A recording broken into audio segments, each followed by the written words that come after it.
If you're a surfer, you may have a certain eye condition that you may not be aware of. Jamie Chambers, who is a surfer, had this condition, and he underwent a new procedure to try to correct the problem, and this is his story. There's no doubt in my mind that surfing is the best sport in the world, but everything has its drawbacks.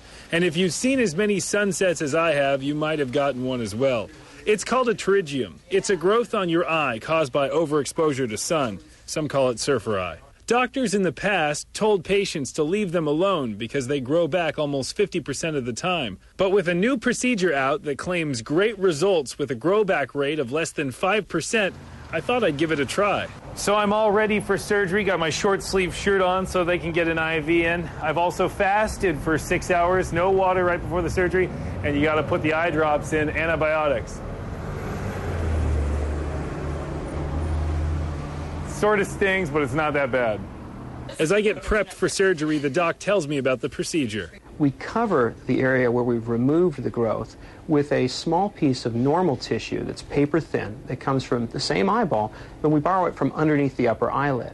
Feeling a little squeamish after the IV, I wanted to know, why am I doing this again? If you don't have surgery for a pterygium, the problem is it can continue to grow. And if it continues to grow into the seeing part of the cornea, the front of the eye, it can affect your vision. They give you a shot of sodium pentothal, also known as truth serum, and you drift away.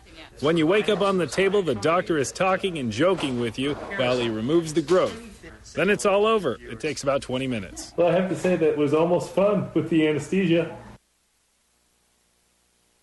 It took me about 3 days to recover from the surgery, and the redness went away after about a month.